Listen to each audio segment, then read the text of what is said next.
this live workout for beginners. Grab a staff. It can be a Joe, a shorter staff, or a Japanese bow, a longer staff. Follow me. I'm gonna warm up nice and easy with this turn of your wrist. Just hold the staff in the middle.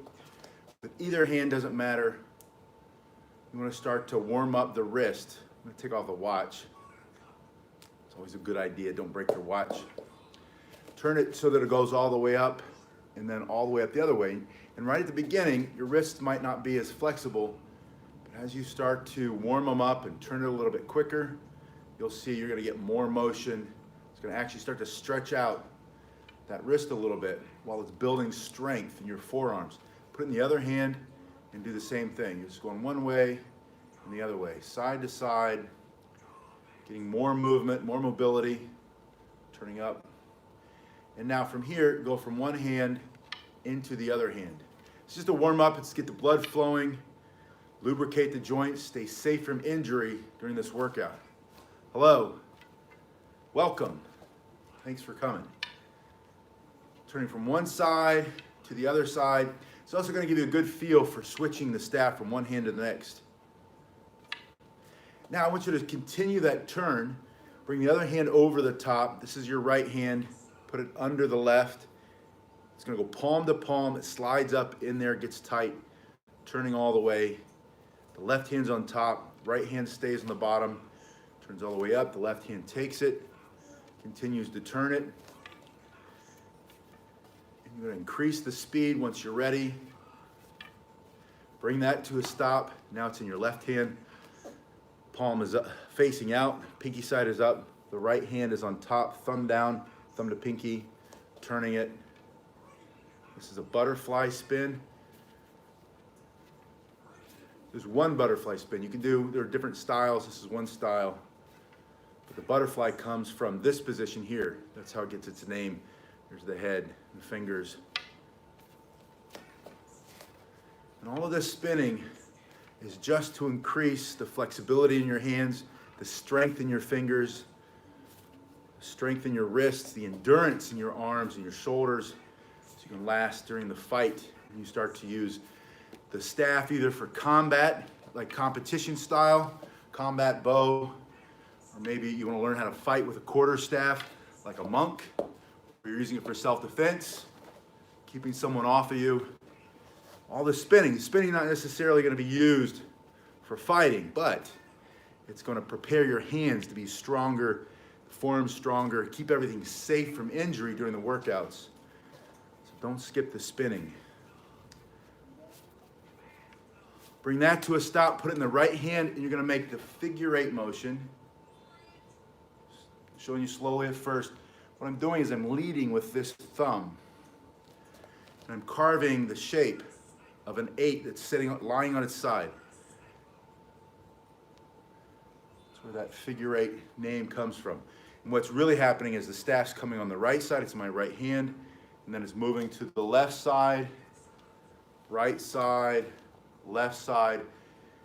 That sideways figure 8 is also an infinity sign, which is where the name endless spin comes from. You'll see this spin here called all those things. Endless spin, infinity spin, figure 8. It's all the same. I'm just leading with that thumb. I step in with the right so I can get it around my body from side to side. Pull the stomach up and in, abs tight, and it starts to move faster and faster. I slow it back down, and I want you to take it out and put it straight out to the side, and then do that same motion. Inside your body to the front and outside to the back. This is the exact same thing as this. Looks different because it's in a different plane. This is coming through that transverse plane coming across your body and back, that frontal plane. This is going to the side, the plane that cuts you in the middle this way. Speeding that up. And again, it's all about tighten the abs, small motions with the hips and the shoulders, and the hand stays closed. Bring it back to the front in that first plane, and you're going to reverse this motion. The ideal length of this staff, I have both staffs that I'm going to show you both staffs. This is the Joe. That's the one that comes up into about my armpit. And this is the Bo, the Japanese Bo. Koreans call it the Jangbong, the long stack. Bo means staff. So if you say Bo staff, you're really saying staff. But this is the Japanese Bo, and it's 72 inches. I have really squishy, cheap mats. I bought the wrong mats. I got the cheap ones. You get what you pay for. Remember that. Anyway, I sink a little bit because I'm so big. But when I stand on the carpet out there, it's about the same height. I used to be 7 foot, or not 7 foot, 6'1", almost 6'2". Now it looks like I'm shrinking as I get older, right? But it's about the same size as the top of my head. That's just a general rule of thumb. It should be about as tall as you are. This is about 1.25 inches in diameter. Your hand, depending on how big your hand is, yeah, 6 feet, unless you're 5 feet tall, get a 5-foot bow. If you're 5 feet tall, you might be, don't get a 6-foot bow, get a 5-foot bow. It should be as tall as you are. Or get one and cut it down. Don't wait to start with. What have you got is what you need. You have to start with something. This is a very thick Joe, right? Yeah, so get the 5 foot. This is going to stretch my fingers out more. This is 1.5 inches in diameter. For the Joe, you want a smaller diameter. I got this one because it's heavy and it's going to force me out of my comfort zone. I've already hit myself in the head a few times and it hurts more than any other staff I have right now. So this is good. This is what I want. I want to push myself and grow. But if you're just starting out, you want a lighter weight. When you start to do this, this is a little bit lighter. This is really red oak. This is one of those ones that come from Asia where they painted it black. The white oak is usually a little heavier. I can tell you, I can feel it without even hitting it against anything. This is too dry on the inside. I just use this to demonstrate for these videos because it's easier to see sometimes than my lighter staff. But I wouldn't use this for self-defense. This is gonna break. If I take this back to one of those bags and I really go into it, I know this is gonna break. It's too dry inside. You want the wood to be not so dry. That's why if you have a naked bow that hasn't been lacquered or you could sand it all off, painted, it's gonna pick up the oils from your hands and it's gonna start to feed the wood and the wood's gonna be healthier. All right, so we were doing this forward figure 8. I want you to reverse it. Reverse that sideways infinity sign. Now think about leading with the pinky as you draw the infinity sign backward. And this is where your mind will get tricked. Your mind thinks you're going in reverse, but you found a way to do this. And I know it happens for a lot of us because it looks hard, but it's not. Do it without the stick in your hand. Close your hand, stick your thumb out. Imagine in your head that number 8 to the side. Take your thumb and trace the 8. Trace the 8. This is all it is. Yes. I'll wait till you don't have to eat and then we'll do a level 2. Sideways. Some of this is level 2. You want to speed up a little bit. It becomes level 2. But we'll do a legit level 2. So that's all it is.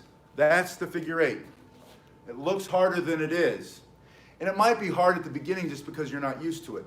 Then to reverse that motion, you're carving that same figure 8 in the opposite direction, this time leading with your pinky. Now, if I were to have a sword, I'm going to use the bow staff. Oh, I just got in some, I can't think of the name, Dao maybe, the Chinese name. I got the Mulan sword. Years ago, I would teach the Hidden Dragon, or Hidden Tiger, Crouching Dragon was real popular, and they used those Tai Chi swords. Now the Mulan was supposed to be out, but they stopped it because the Wuhan People aren't going to the theater, they're waiting for it. But I think with this new movie with Mulan, because she's fighting with that sword, I was going to show you that, but it's over in the corner. I didn't want to walk away. Anyway, I've got some of the Mulan swords. So we're going to do hidden tiger, crouching dragon, hidden dragon, crouching tiger, whatever that one was. And then the Mulan sword. But I wanted to show you this with something that looks like a sword. If I'm striking here and I'm coming down and down and down, that's the forward figure eight. Think of striking, striking, striking. And that's all that is. That's just that figure eight motion, striking this way. And then think of deflecting, knocking out of the way. That's the reverse. So when you're coming down and you're forward this way, think of those all as strikes, and think of leading with that thumb. And then when you're coming up and coming up and coming up, that's the reverse. That's pulling up, pulling up, pulling up. That's the reverse. Then you can test yourself if you're not sure if you're doing it right. Do your forward figure eight, stop it in front, and then do the reverse. Stop it and go forward. Stop and go reverse. That way you know you're going in both directions. Take that reverse to the side of your body. And see how nice this is? It looks like it's a big flowing motion when it's to the side, into the back, and you can really increase your speed here. Again, tighten the abs and speed that up. Make sure your hand stays closed. Then the same thing in the opposite hand. Always do both sides. Forward figure eight. And now, am I using this if this is not Darth Sidious, what's it called? Double-bladed lightsaber, or he started calling it light staff, and then it turned into a double-bladed lightsaber. This is not a double-bladed lightsaber, which doesn't exist, I know. Then this spinning is not really, you're not going to fight somebody back and chase them with the spin. But this will give you wicked, strong, hard forearms, grip strength. And when you start to fight this way, and you're bringing it down and over the top, and then you're in the other side, then your hands are going to be hitting harder when you are defending yourself or fighting with your bow or your quarterstaff or your walking stick. So again, what's the reason that you do all this spinning? Is it really practical for self-defense? No, not per se, not by itself, but is it like, I teach boxing too, right? Boxing, kickboxing, traditional martial arts, swinging a kettlebell. I'm gonna walk around with a kettlebell and smash it into somebody for self-defense? No, but by swinging that kettlebell or doing the battle ropes or the medicine ball, throwing the medicine ball up and down, and hitting the ground, doing my push-ups and squats, those self-defense moves, no, they're not. Will they make me hit somebody so hard I can knock them out with one punch? Yes, that's happened.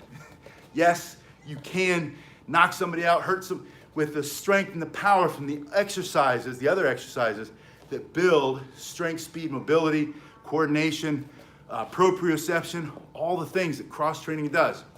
So if that's still a question in anybody's mind, or if you run into somebody who says all that spinning is worthless when it comes to weapons, explain to them.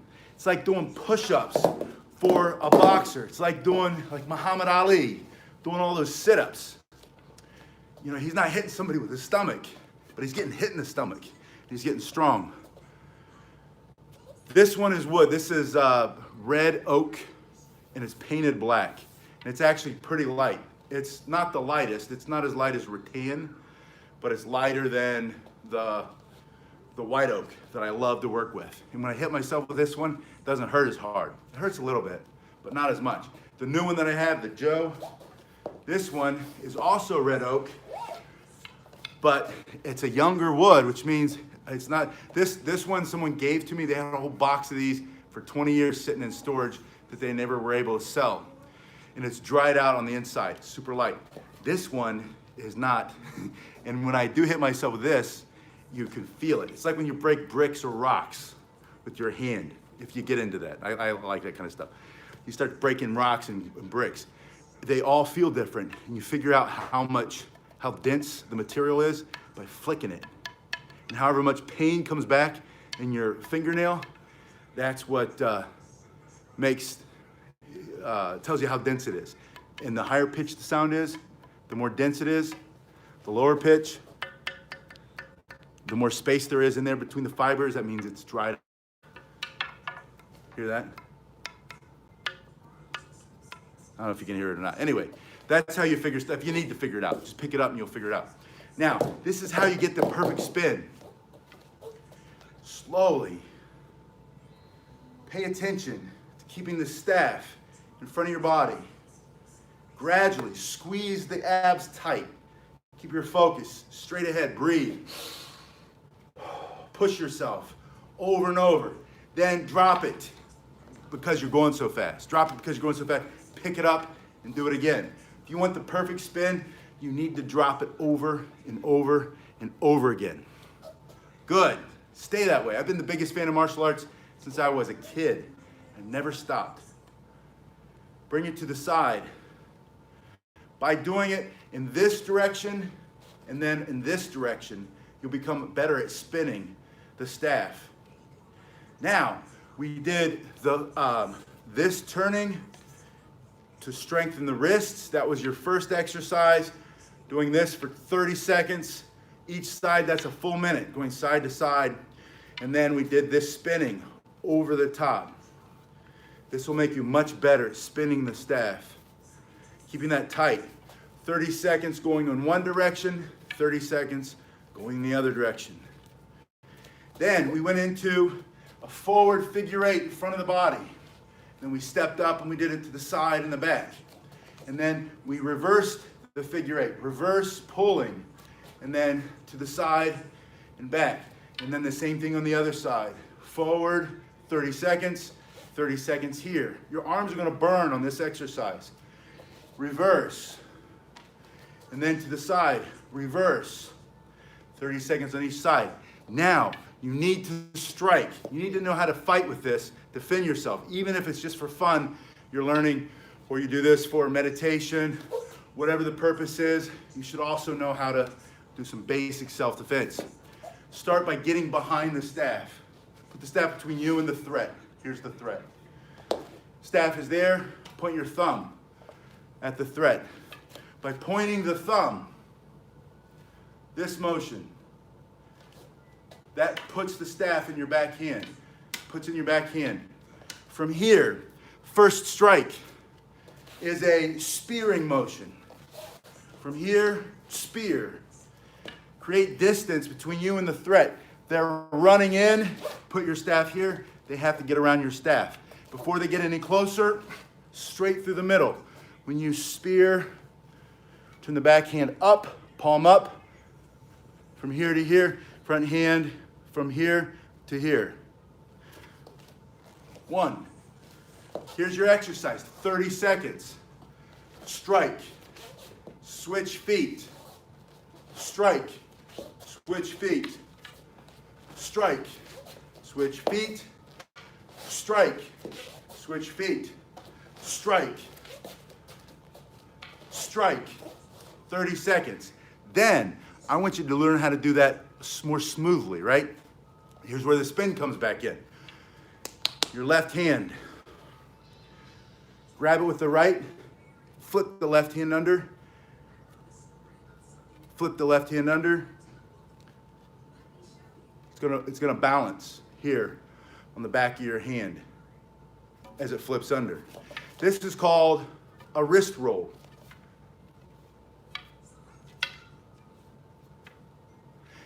You can go this way and you can go back the other way. 1, 2. This is a strengthening exercise. It's going to start to engage the muscle down here. 1, 2. Put it in the other hand. Same thing. This hand just keeps it from hitting the floor.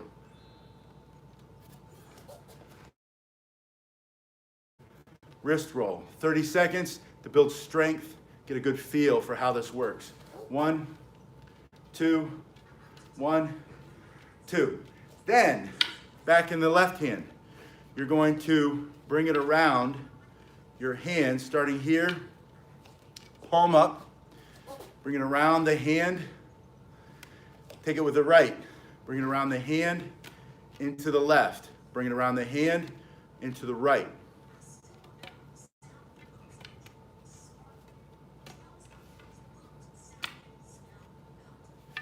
Now you're going to start to push it with the left hand over the right. That makes it go a lot faster. Push it hard. Push it hard and then push it back. From here to here. Here. I'm going to strike and fight in this position. One hand up, one hand down. You can punch, block, block. You can fight with the hands in this position, but today you're going to fight like this. One hand up, one hand down. When the left hand is palm facing up, I spear that left hand forward. That first exercise. When the right hand is palm side up, I spear that right hand forward. To go from one side, we were doing this. Strike, strike. Now I want you to look smoother. I want you to level up. Go to level 2. Strike. Strike. Strike. 1, 2. 1, 2. All you're doing is you're combining the spin with the thrusting strike. Then go into that downward strike. Think about hitting them right here or here. Maybe they've got a knife or a gun or they're trying to grab you. You smash their hand, smash it. The other end of the staff comes over your forearm. Smash down. Then spin and go that slowly. Change hand positions, smash down. 1, 2. Left, right, left, right. 30 seconds. Then 30 seconds punching. That back hand straight into the face. This comes across, breaking their jaw straight off their face, right? Maybe it hits them in the arm. Again, they've got something in their hand. From here, you hit them. You already hit them. 1, 2. Then you can jab them. Maybe you hit them here, and then down, and then you're here. You're going to practice now punching with the backhand, changing grip, punching, punching, punch, and it stops here on your forearm or your upper arm. From here, punch, punch, 30 seconds, punching, punching, then put them together. So from here, do a thrust, a punch, and come down into here. Come down, thrust, punch, mix it up, but do 3 in a row. Do 3 strikes. 1, 2, you can do this new one here. Just pushing straight in. The target is his throat or his middle or the solar plexus. Down, or the groin, down, or the dog running off the chain, viciously attacking people because he's poorly treated.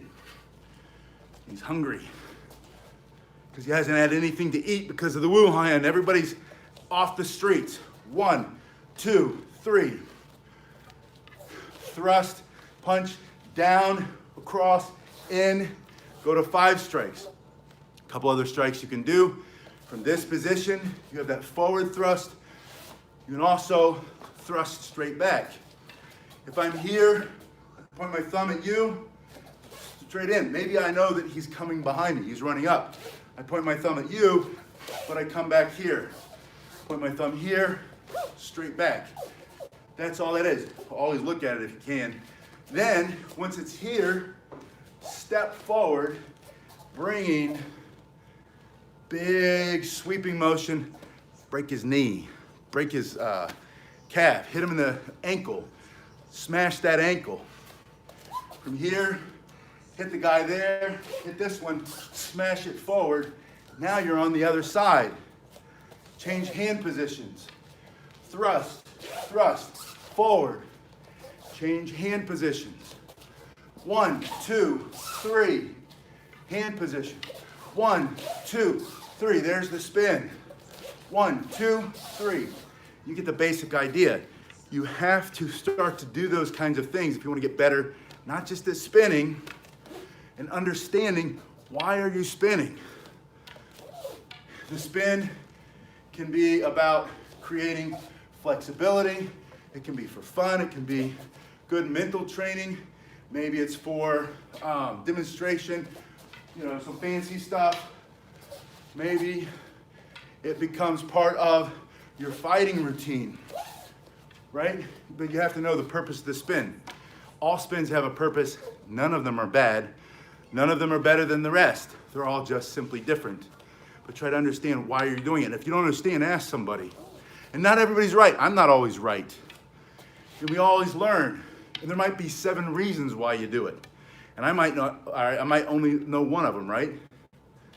And that's really important too. You don't have to do it. I like to say this. You have to fight to grow, right? Fight to grow is this right here. It's practicing that new technique, putting the spin in, not being good at it, not being smooth, not looking right, not looking the way you wish you looked, but then doing it anyway. Or maybe like all day yesterday, for some reason. I'm generally a pretty even person. And I don't believe in staying like in a rut or staying down or depressed or whatever the words are. But yesterday, it just felt like, all day here, my body was achy and had allergies, and I didn't feel like doing anything. I was grumpy, but I did it anyway. I did everything I was supposed to, and then I did a little bit more because I said, if I feel like this, I have to push myself a little bit more. Not because I'm some super stud or better than anybody else, but because I understand that's how the body and the brain works. When you start to, I'm supposed to be 6'1.5" or 6 foot. I used to be 6'2". Now, the last time when I was in the Army and they measured me, I was 6'1.5". But the point is, you don't have to feel a certain way to do something. I make breakfast every morning for my kids, and sometimes I make the oatmeal because it's good for the heart, I think, So make oatmeal, and my daughter might say, "Dad, I don't like oatmeal." And I say, "You don't have to like it to eat it. This is breakfast. Eat your breakfast." And she doesn't like it. And maybe she likes it tomorrow or the day before or whatever. Nice to meet you again. Marion, it's good to see you. But the point is, you don't have to like something to do it. You might not like paying your taxes or paying your rent or paying for your house or doing the exercises. But it has to get done. And when you make it, and this is so important, for if you're young, if you're under a certain age and you haven't learned, you probably haven't learned this because I didn't learn it until I was much older. It's not about motivation. Motivation is zero. It's nothing. Motivation has so little to do with anything. It's about a habit or a routine or discipline, whatever you want to call it. If you have good habits or habits that support the goals and dreams you have, you'll move in that direction. You'll get there. If you have habits and daily routines that push you in the opposite direction, no matter how much motivation you have, you will never get there. So you don't work on motivation, you work on your habits and get the emotion out of it. Take the emotion. It's not good, it's not bad, it's just what you're doing. It's not, I'm doing this because I'm such and such. That's not what it is. It's just simply what it is. You happen to do this, that's what you do. If you don't like, if what you're doing doesn't get you where you want to go, stop doing it. But it's not just a matter of stopping it, you have to put something else in its place, right? It's like digging. We were at the beach all the time, well, when it was open. We'll be at the beach all the time in a week or so. Every day, if we can. You dig the hole in the sand, the waves come, all the sand goes back in. You can dig the hole, you can pull it out as much as you want. If you don't put something in the hole, then the sand is going to come back. If you have a bad habit, or if you have, and it's not bad, if you have a habit that doesn't support what you want to do in life, the direction you want to go, and you stop doing the habit, it'll only stop for a moment until you replace it with something positive, something else. This could be it. That's all you need. If your habit is at the end of the day to go outside and smoke a cigarette or whatever it is, or maybe overeat the potato chips, or eat too much garbage, or watch too much television, or watch garbage shows that put negative images in your head. 6 feet, 72 inches. I don't know how many centimeters right now. 72 inches. If you have one bad habit, pull it out of the way, and when you feel the urge to do that, get your staff. And if you're inside and you can't use a 6-foot staff, this is what I want to show you. I forgot, that's why I had this here. Get a 5-foot staff or 4-foot staff or whatever this is, 54 inches. Now, I don't have to worry about the ceiling height. This is heavy enough that I can spin it. Does it feel exactly the same as that? No, but it's different kinds of techniques. This Joe staff, the shorter staff, and I'm getting ready to, 6 feet. 6 feet is the bow staff, but you can also use the Joe or the Hanbo, the short staff. I'm gonna push you down, get ready. There we go. From here, now it's also a self-defense weapon or a tool. Here comes the threat. Point your thumb at the threat. See that? Point the thumb, just goes right in the hand. Then, jab. Jab, it's the same spearing motion. Get them back. If they've got a knife, and their knife is this long and your stick is this long, you still have the advantage, right? So you create that distance. From here, like a pool cue, that's what makes this a little bit different than the other one. You have this sliding into their stomach, into their midsection. You're still gonna turn that backhand up and in when you slide it through. Your hand is here, but it's relaxed. From here, spinning is a little bit different. The first motion, this is a strike, by the way, hitting them here, right? Comes up and in. Especially this guy's really heavy. That would hurt from here to here. But this is a warm-up spin. It's still a figure eight, and it's still a reverse figure eight. But when I do my figure eight here, there's a long side and a short side. So I do this figure eight. Then I can do a finger roll into this position here. Now it's like a sword. Striking. And same thing, figure eight. I go back into that finger roll, that hand roll. I bring it up here and I'm fighting. I can block here, striking, down on top. Block here, striking, pushing, striking behind, sliding forward, changing hand position, blocking motion, blocking. In a small space, you can do this inside your house. 4 directions, right? I start here, forward, turn, back, turn, side, side, back, forward, side, side. I can do that with the blocking. Blocking. I can do that with striking. And I can show you all those different exercises you can do with this shorter staff, but I wanted you to see, if you don't have the long staff, you still have a great weapon. You still have a great martial arts staff that can be used to fight with the way that a sword would, but also the way your martial arts staff would. So don't wait to get started. Hello from India. Beautiful country, beautiful people. Lots of people, lots of cultures. Did you know that in India, I need my long staff back. We're going back up, get ready. There's a martial art from the Tamil culture called Silambam. Using 2 hands on a thin martial arts staff. It's still a martial arts staff, but it's a little bit thin. And it has some different moves, but it has a lot of the same moves as the staff. More similar to the Chinese style. You have to, Silambam, look up Silambam. When I learn more, I'll show more, I'll teach more. Right, that's my goal this year, 2020, I was going to go to India and learn Kirapati and Silambam. But we're all stuck inside. The monk, Dharma Buddha, went to the Shaolin Temple and sat in meditation for 9 years. That's a long time. I meditated for 14 hours is the most. 9 years is a long time. After 9 years, he came down to the Shaolin Temple where the Buddhist monks were getting beat up, right? Yes, 6 feet, 72 inches.